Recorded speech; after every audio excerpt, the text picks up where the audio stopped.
Does your church need to be on social media? And if so, what kinds of content should you be posting?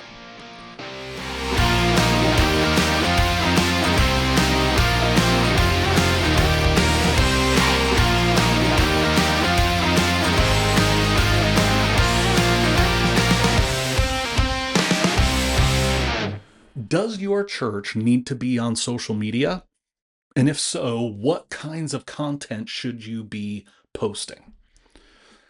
I'm going to say that if when you say social media, when you think social media, if you think of Facebook, Instagram, TikTok, no, your church does not need to be on any of those platforms. I think the only platform that is considered by some to be social media, but it's kind of social media adjacent, is YouTube. You should be on YouTube. I've got other videos and resources. You can go to my website, sc3partners.com/toolkit, download maybe you've already done that, and that's why you're wondering about social media, but go to sc3partners.com/toolkit, download the free essential church communications toolkit. I tell you, there are 5 tools that you need that are the essential, the foundation for all good church communication. They're really the only 5 that you need. And YouTube is the only one on there that maybe you can consider to be social media. But so why would I say that? Why not Facebook, Instagram, TikTok? Everybody's on social media. Why don't you want to be there on social media? Here's why most churches don't need to be on social media. Social media is an outreach tool. If you think of social media as a way to get in front of people who are already a part of your church, see, most churches, when they say, oh, we want a Facebook page, we want an Instagram page, we want a TikTok, and they tell people in their church, follow us on Instagram if you want to stay up to date on what's happening. And the majority of the content that they produce is promotional. Come to this thing. We've got this thing coming up. Easter's coming up. Christmas is coming up. This women's event is coming up. Men's event is coming up. We got this kids fun event is coming up. And it's mostly promotional content. Come to our stuff. And they think that actually, I mean, because I work with churches, you talk to ministry leaders and they're like, we've got this event coming up, we want to post about it on social media so that people will know about it and sign up and come. You are not thinking about social media the right way. Let's ask it this way. When you go to Instagram, if you use Instagram, when you go to TikTok, are you thinking, I wonder what events are coming up at my church that I might want to register for? No, you're not thinking that at all. And as a matter of fact, when you get a message from your church, you like, if you have a positive perception of your church, you're like, oh, this is interesting. For most people who don't know your church, your message inviting them to your event is an interruption. You've invaded their space with a message they didn't ask for, and it's not helpful to them. You're asking them because you want them to come to your thing, because you want more people at your thing. Yes, you could make the case that no, but when people come to our thing, it is going to benefit them. That's not how they perceive it. That's how you perceive it. People who are not a part of your church, and by the way, check out your Instagram stats, check out your Facebook stats, check out your TikTok stats. You will find that at least 50% of the people who view your content are not your followers. They do not follow your Instagram. They do not follow your Facebook. So these are not people who are expecting or really asking for your content. The algorithm has fed it to them. Now, Instagram thinks they might be interested in it. You might get a few people who would come to your church because of something like that, but that number is really small, especially if your content is promotional and not helpful. Now, I'll give that I know of, I'm the only church communications guy out there person, I shouldn't make it a male female thing. I'm the only church communications person out there saying you don't need to be on those social media channels. Brady Shearer puts out fantastic comment or content about church communications. Really high quality stuff, the best that I've seen and know of. I disagree with him on this point. But I will say this, at least when he talks to churches about the content they should be posting, he makes sure to say more than half of your content that you post needs to be not promotional in nature, but purely helpful. Just spiritual, encouraging, uplifting messages that whether someone ever comes to your church or not, whether someone ever comes to your website or not, might be encouraging to them. To me, the amount of time and effort and energy it takes most churches to do that well on social media, that is not the best use of your time, effort, energy, and dollars. It's not the best place to invest it. The return is incredibly low.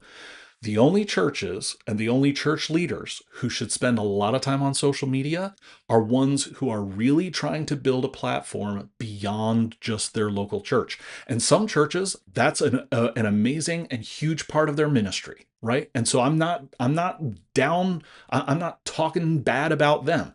If that's who God has called them to be, great, go and be that. Most local churches are focused on and would love to just focus on their specific community and growing their local church in their community. Social media is not the tool to do that. You could put ads on social media for your Easter services or your Christmas services. That's fine. But consistently posting and interrupting people's day to day lives with your invitation to the next women's thing or the next men's thing or the next or VBS or whatever is not what they're expecting to find. And it feels a little like, why is this showing up?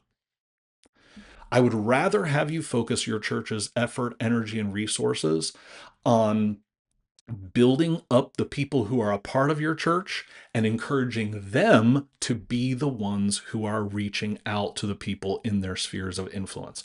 To not try to gain followers or grow your audience online of people who are disconnected relationally from anyone who's in your church.